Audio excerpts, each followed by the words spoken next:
And welcome back, everyone, to our final session of the June Digital Health Virtual Program, the Patient Engagement Virtual Day. This is our final session of the program, a fireside chat entitled Patient Engagement Strategies for the Hybrid Care Paradigm. I would like to thank our partners at pCare for their support, not only with this session, but with the program overall. And at this point, this time, I would love to once again welcome onto the virtual stage our editor-in-chief, Mark Haglin. Mark, take it away. Thank you so much, Matt. And thank you to everyone in the audience for returning for our final session of the day. I'm so excited to welcome Dave Bennett of pCare. And first, I'm going to have Dave introduce himself and a little bit about the organization, and then we'll talk about this very important topic that is very, very timely right now. So welcome, Dave. And why don't you just share a little bit about yourself and your organization with the audience, and then we'll plunge in. Sure. Thank you for welcoming me. So my name's Dave Bennett. I'm the Chief Executive Officer of pCare. pCare has been around for about 70 years. Interesting company, a little over that, focusing on patient engagement space. I've been there about 2 years, but I have a long history in healthcare. I've been involved directly in healthcare on a number of aspects for a little over 30 years. And I've been fortunate enough because I've also had the opportunity to work in a large academic medical center, working with both clinical, patient experience, marketing folks, others. So I'm fortunate now because I get to interact with about 300 of the largest hospital and healthcare systems throughout the US on a routine basis, which really gives me some interesting perspectives from across the country. And I'm looking forward to sharing some of those with you guys today, and I hope that they'll be useful and that you learn a few things as well. Wonderful, thank you. And again, welcome, Dave. Great to have you with us today. So let's talk a little bit about this idea of the hybrid care paradigm and how patient care organization leaders engage patients. As we all know, the pandemic has had a lot of different kinds of impacts, some of them very unexpected, in terms of kind of scrambling and rearranging the landscape in terms of how patients interact with providers. So what is it that first of all, what is it that we're learning in the wake of the pandemic about what makes for a really good patient experience from the patient standpoint, Dave? Sure, that's a fantastic question, actually. Like many of the folks that are probably on this webinar with us today, we lived through a really tough time. We, meaning the folks I work for right now, we have a lot of people that work in hospitals on the day-to-day basis, working hand in hand with the clinical people and other people within the organization. So I can really share kind of some overviews from direct feedback from them, as well as our own experiences. And I think there's a few takeaways that probably are pretty apparent. But let me share a couple of my thoughts around this. One of the biggest things I think that we all learned really kind of working through the pandemic and really trying to meet some expectations around the patient experience is really organizations have to be highly flexible. I think it's pretty apparent that most of us in 2020 really were highly flexible. We were facing challenges like we'd never seen before. And it really requires a team effort in order to be flexible and meet these sort of challenges.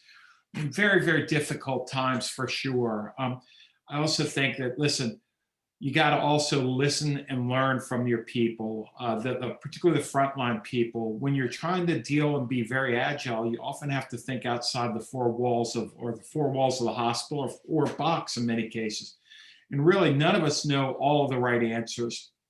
But, teamwork is really critical. And I do think learning to listen to our staff, our vendors, our patients, and others actually helps us to become flexible and nimble and come up with very unique ways that we may be facing these challenges in order to really focus, really at the end of the day, which is not only keeping our teammates and others within the hospital healthcare system safe, but we also really are focused on care with our patient. We want to make the experience as good as possible. We really want the outcomes. And frankly, during the COVID pandemic, I think most of our patients are more focused on outcomes and patient experience. They wanted to get through it. They wanted to be out discharged from the hospital. They wanted to go home and live their lives. So that was job number one. And really some sacrifices were made when it came to overall patient experience through a number of things, staffing shortages, the whole areas around PPP and others. So I know that many of you certainly know that, and it was really stunning how we had to adapt to those. And we're going to talk a little bit later, I think. I'll share some insights on how we adapted across the spectrum at many organizations to meet these needs. Yeah. The other thing, and this is really old, but I think what was really highlighted very heavily during the pandemic is that really the patient's experience, it really first starts online. If you think about it, when patients, when their physicians and provider offices were closed, they weren't seeing patients. They were still able to reach out to them. So people actually got online, one, to look for the resources in their area if they needed healthcare. How can I go in and see a doctor? How is there a way that I can get my prescriptions refilled? Who is the best to see for this condition or that? Now, many situations, people postponed surgeries and other things, but healthcare continued to work to some extent. Not in the same fashion that we had been, where really the beginning starts at the moment somebody walks in the office door of that clinic or doctor or practice, but it really started with patients really leveraging and spending much more time online. We all know that instinctively. If you think about us shopping online, doing things that we couldn't do outside our house and using the internet as part of that experience. I think that just really has accelerated the adoption of people doing more and more things online, including managing and interacting with their providers online. So it's something very important to remember. And I only see that continuing to accelerate as a result of COVID. So, and I think many of us saw that in other things that we do, as I mentioned, whether or not it was ordering groceries from our local grocery store, or interacting with the Amazons of the world or others, even banking. Obviously, banking changed phenomenally because we could no longer go up to a bank, get inside, necessarily interact with a teller. So lots of things changed, and that certainly was the case in healthcare as well. Yeah, absolutely, Dave. And I agree with you on all points. And that segues beautifully, what you've just shared segues beautifully with what I'd like to talk about next. One of the things you talked about just now that I completely agree with, patients as consumers were having a lot of different kinds of experience in healthcare, in banking, as you mentioned, in every area of their lives. The pandemic affected how all of us interacted and how all of us navigated our lives. So one of the things that people have been noting is that more than ever before, consumers have become very hyper aware of their consumerness, right? Of what they can and cannot do, of what service is, right? Of what it means, when we were all semi-locked down a year ago, what did it mean to have a good service experience in various industries, right? And two terms that are often used now in healthcare around the patient experience are seamless and frictionless. They're a little bit like that tale of the six blind men and the elephant, where if you were to ask 10 people in healthcare what seamless and frictionless mean with regard to the patient experience, you'd get 20 answers, right? So tell me how you would define those terms and how you think that they apply right now to the kinds of experiences that patients need, want, deserve, and might be able to get in healthcare. That's really a fantastic subject to talk about. I kind of think about seamless and frictionless in the format of the way I kind of live my life. When you think about other businesses outside of healthcare, and I do think one of the things when you talk to successful organizations and businesses, we constantly talk about living outside our little box of healthcare and looking at how other businesses and industries function. And I do think there's a lot to be learned. And I don't really want to overemphasize this because you hear this all the time. But if you think about frictionless encounters, if you think about the world of things like companies like Amazon, right? Why do we go back and forth to Amazon and so many of us? Why have we seen this behemoth grow to the size it is? because frankly, it's been a frictionless encounter on the retail world, right? You can get in, you can look at a vast array of products. You're the consumer. You can choose the brands you want. You can look at the features, right? Very easy to select them, look at delivery options, know up front which ones are going to be delivered tomorrow, which might be back ordered or out further, right? Easy to pay for them, easy to know that they're going to be delivered. You get notifications once the order's been fulfilled, when it's going to arrive, approximate times it's going to be delivered. All of that is totally frictionless and very engaging. And that's what consumers look for. Even in healthcare, we dream of the day that it's easy enough that I can basically schedule an appointment with a specialist, right? Book the time I'm going to be there, show up, not have to wait 30 minutes or not know when the doctor's going to be available, to interacting with them, getting a concise update as to the important things of the encounter I had, being able to be, hey, that's great. I want to share that with some other folks because I was so happy with the service, being able to pay for it simply, and then going on with my life, right? Healthcare has been challenged by that. And I do think that what we've seen with the major adoption over the past couple of years, and most certainly with the acceleration of it here in 2021, has been this focus on the digital experience, right? We know that it works in other industries. So healthcare systems are very challenged and focusing very heavily on trying to create a digital experience. What's most important, even in the Amazon model, if you think about it, is that's one unified experience. You know what the steps are. It feels the same. It's being delivered consistently, no matter who you're interacting with, whether or not it's the vendor that's selling their stuff on Amazon, or whether it's Amazon fulfilling it themselves from their own warehouses. All that's consistent, right? And when you think about this, one of the things that's so critical, and that's why I think people are so satisfied, even when it comes to pricing there, right? Which we're seeing pricing transparency in hospitals and healthcare systems. You can look at all the options at Amazon and look at a number of vendors and the different pricing structures and choose one, right? What's most critical, I think, and why this whole frictionless encounter is so critical, you have to look at how you're going to build long-term customer loyalty, right? Particularly in patients and others. And if you think about this, I think about the advisory board many years ago, publishing some information studies that said that the value of a patient to the lifetime of a hospital healthcare system is $1 million. That each encounter, and they keep them loyal to you, has the potential of bringing $1 million worth of revenue into your organization. If we think about that constantly and think about the patient being centered to our business and building loyalty, it's all around service, meeting expectations while making this a totally frictionless encounter. It's extremely important. And I do think that healthcare systems are realizing this and are adopting that. We have some major challenges yet, but we're really continuing to do more and more of that sort of stuff. So, yeah. And I do think there's some very important takeaways with that as well.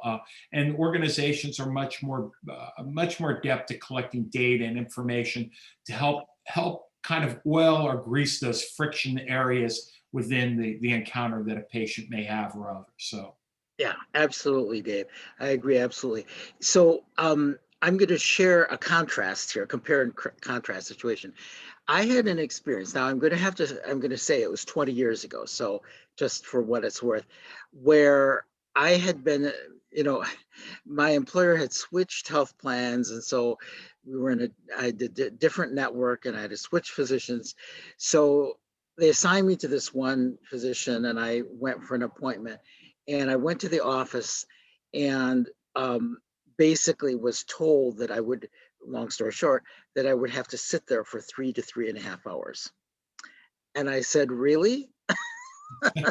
and the lady at the desk said, yes, that's about, and in that waiting room, again, this was 20 years ago, that this would be unlikely now, but there were about 15 people sitting there who had clearly been sitting there for an extremely long time. You know how you can tell some were sleeping, and I basically walked out. I had seen the doctor once, and then I was just like, I don't want to be disrespected by, and I don't have the time. I don't have the time to sit somewhere for 3 hours. Now, fast forwarding, One of the things that happened, as you know, during the pandemic was because of the need to do the maximal amount to prevent infection. When patients who needed to be seen physically and their needs couldn't be handled through telehealth, when they came into clinic or hospital waiting rooms, many organizations did as much as they could to create a virtual waiting room. So in places where most people were driving, you would sit in your car and then they would um, text you or in some other way notify you so that you literally walked into the place and the facility and then you were seen by someone. So they didn't have 500 people sitting in a waiting room potentially infecting each other. And one of the things I think that came out of that was hospitals, clinics, and other facilities leaders realized, wow, we should just do this as a normal, a new norm, right? Let's clear out our waiting rooms to the extent possible. Let's use technology, right? Just like when you go into a restaurant now and they give you one of those little things that buzzes, and so you don't have like 200 people standing at the host desk, saying, when are we going to sit down and have our hors d'oeuvres, right? People are able to relax a little bit. How do you see technology advancing in those areas in healthcare now that we're starting to become more aware of the empowered and informed consumer also, and consumers are just saying, like you said, with Amazon as an example, they don't want to have the 3-hour waiting experience in healthcare anymore. And they realize that if healthcare remains an outlier, they're just going to go with the provider that provides the best experience. And as you said, that could be $1 million over the course of someone's lifetime. So how is technology going to help us to create a more frictionless and seamless experience? That's a really good question and a great example. I think we all witnessed that, and we saw, I think when you talk to organizations that kind of altered and created this digital front door, right? Realizing that other industries have them. I mean, I like the example you point is really good. I also think about airlines. The fact is, I can remember the days of driving up into a large metropolitan area like New York and trying to get to the airport, only to get there and find out that I had to wait for several hours because the flight was delayed. Nowadays, they're proactive texting and all of that. So certainly, I think the way that we get there is somewhat challenging, but it's pretty straightforward in the form of digital-based technologies. And I think that this is pretty prevalent. As you see, one of the newest positions and roles that many organizations are creating nowadays are to address some of these issues, and it's the chief digital officer, right? And in many organizations that I've worked with and I've seen, a lot of these chief digital officers, even in the commercial sector, do not come from healthcare. For instance, there's a prospect that we're working with, another large organization, and they have a new chief digital officer and digital transformation. And this gentleman actually came from the world of entertainment, more or less, right? So different perspectives. We see people that have formerly come from hospitality. So I do think that technology holds a lot of opportunities to do that, but also technology is also a large obstacle. And why I say that is, if you think about the amount of money that organizations invest in technology, and the best example is the electronic medical record. What traditionally has happened is because our investments are so large in that, we tend to focus organizations on that trying to be all to end all. The reality is that was never developed to do some of these things. So that technology alone can be a hurdle because it may contain various elements that we need in order to better engage, scheduling systems, other things, right? So there's some significant challenges in that. And there are challenges because the cost, and when organizations bought these monolithic systems, they're so expensive. And what we try to continue to do, organizations, is try to use that as one size fits all, which isn't the real way necessarily to do it. So while I say technology creates somewhat challenges, what happens is organizations are constantly looking for things outside of the EMR, which is fine too, other digital solutions, right? But the problem there is when you go down that route, you have many disparate systems, and where you're trying to create this frictionless consistent experience, that can become an issue. So there are areas and there are organizations working with their vendor partners and that are trying to optimize all of these things and focusing on how best to deliver things, right?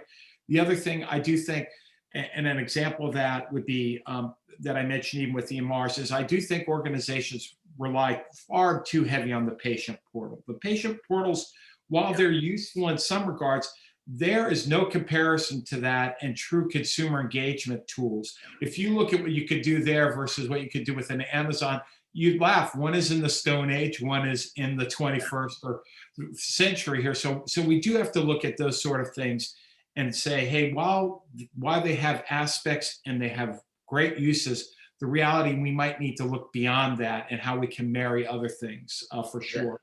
I also think you also have to think about this.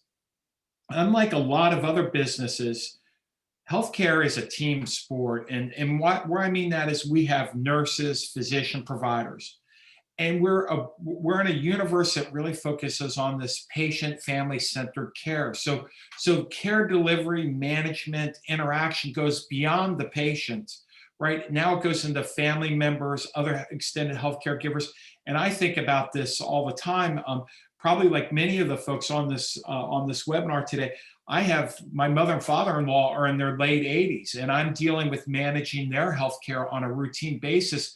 They're up and mobile and all that, but they have complex health issues that they're not able to manage on their own.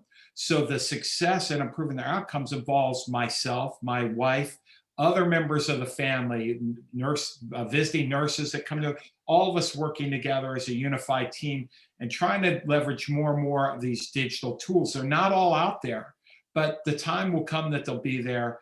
And even around other things that are driving the way that we interact and use these things. Obviously, technology has limitations, particularly when you look at social economic issues. So we have to also think about what technology can span in those areas. And one of the things that I meant to mention that's kind of ironic, not everything has to be complex digital. There are some very simple solutions.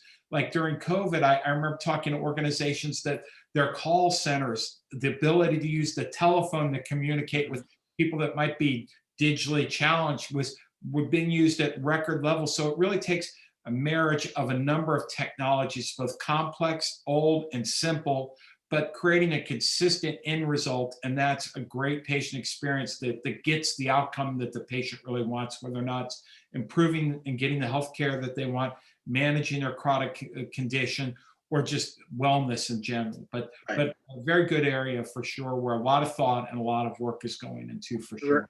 Right. I completely agree, Dave. And I, as someone who has an amateur classical music background, the word that I kept thinking of was orchestration while you were speaking, right? We're orchestrating an experience. As you mentioned, it's a team sport, and there's so many people involved in a patient experience, right?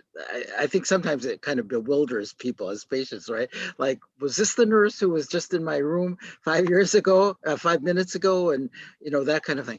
And I think you also said something really important, which is it's not just about buying and implementing technology. It's about what you do with it. When you look at we only have a few minutes to talk about this one specific thing, but the inpatient experience, one of the things that you had told me previously is that, you have to look at the inpatient experience from admission to discharge as a continuous series of transitions. And how does that speak to the patient experience in terms of what we've just spoken about? Yeah, that's really a good point. I'll tell you, it's interesting, and I know many of us that have worked in large healthcare systems. Patient experience is measured through these HCAHPS and others, which are interesting, but they really don't take into the larger focus around patient engagement in the inpatient environment. I think that probably the largest opportunity that we have, all that we can capitalize, is really on the discharge process, right?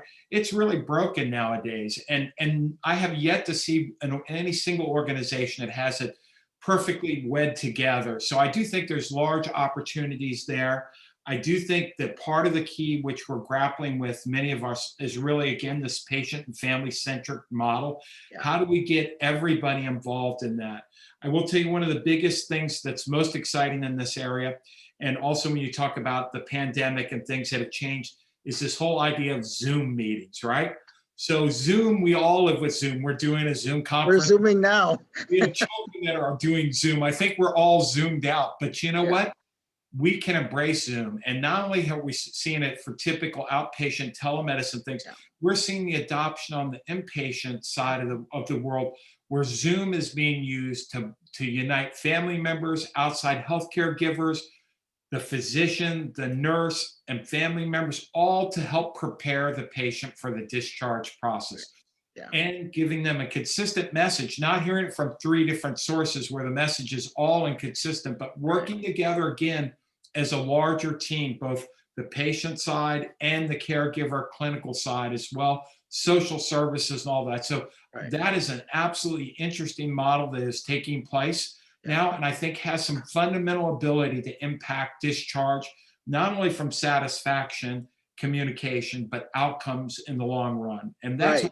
that's what people want. They really want to understand how to take care of themselves, and they want to be part of that journey. And I do think technologies, empowering people to be part of the process and discharge, all of that is going to be absolutely critical in the future to Yeah. get this right and to improve patient satisfaction and their experience in the long run.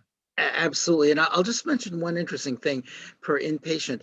We interviewed some hospital leaders who were using Zoom and tablets at the height of infection during the pandemic, when things were scary. We didn't have any vaccines, and they were actually taking tablets or giving patients tablets, somehow getting a tablet in the hands of the patient, and interviewing them from outside the room.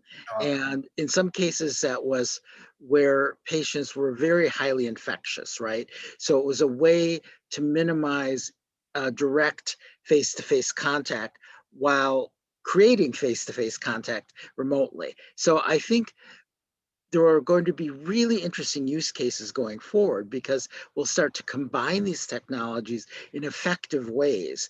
And per everything you said, I'll just add on to it. I think effective will mean organizational leaders really thinking through process and not just saying, let's add a layer of technology onto everything else we're doing. Instead, let's use technology in the smartest way possible to substitute for certain things, to change some things around, so that we create that frictionless experience that enhances the patient experience while also being really good process-wise, operationally for the providers, correct? Most definitely. Listen, you're so right, and we saw many of those kind of use cases. Right. Obviously, when PPP was very limited, and people and organizations are trying to preserve that. I will tell you some of the more emotional sides of this technology that I saw firsthand, particularly. As many of you may not be aware, our core business, our largest segment, is in the New York area, primarily the New York City area, with large clients up there, the NYPs, the Northwells of the world, folks like that. So we really were at the epicenter for COVID in many cases. And some of the use of this technology was very touching and very moving. Some people were on ventilators and unfortunately not going to make it, but the ability to have family members connect through video or other things, just to have a conversation, even though that individual wasn't communicating clearly back to them, but being part of that sort of thing is very moving, right? And it does show the compassion that all of us have as human beings, but also as people in healthcare. And one of the fundamental things of doing very transformative, deep things like that and compassionate things is, when you think about it, and I hate to bring this back to a business model again, but if a patient is really worth $1 million, what do you think those family members that you actually helped engage and help them do that, those sort of last minute connections? We had the ability to exchange photos. I remember a couple that their families able to share wedding photos with them, and they ultimately just passed away in the hospital. But it's the compassionate things, the ability to leverage technology for good and compassion that are out there that make all the difference in the world, one, in building your brand and loyalty, but also they're the right thing to do at the end of the day. And I think we all learned a lot how technology can actually play a role in that. And actually we can be better and more compassionate, really taking care of patients at the end of the day as well. I completely agree. We have about 1 minute left. Wow. So I think I'll just open it up. Dave, are there any final thoughts and comments that you'd like to share with us? I think we've covered most of them. I do think that we're all going to be faced with challenges in the future with technology, figuring out how to use it. My one advice that I tell all of my clients and people I work with around this area is don't try and boil the ocean. Think small steps. Focus on small victories. If you're successful at doing that, you will gain momentum and you will succeed. If you try to go and boil the ocean and try to undermine or change everything in one large scale, you're doomed for failure, honestly. Yeah, I'm very much anti-boiling the ocean myself. Yeah, and I agree with you completely, substantively. What the organizations that are moving forward the fastest are actually choosing the correct size of bite. Correct, they're biting off just the right amount. Yeah. Most Well, definitely. great. Well, thank you so much, Dave. This has been so enlightening. I know our audience has gained from it. And Matt Rayner is back to conclude our session. Yes, thank you, Mark, and thank you, Dave. I echo that. A great way to end and conclude our patient engagement virtual day. Whether you have consumed this content with us here live today on June the 23rd, or you are watching this on demand, thank you for joining us and being a part of this program. We hope you found the content to be beneficial and timely. We will resume our digital health virtual series on July the 28th with our AI virtual program. We hope to see you then. We wish you all a fantastic evening and night, and we look forward to collaborating soon. Thank you very much. Thank you to everyone. Take care.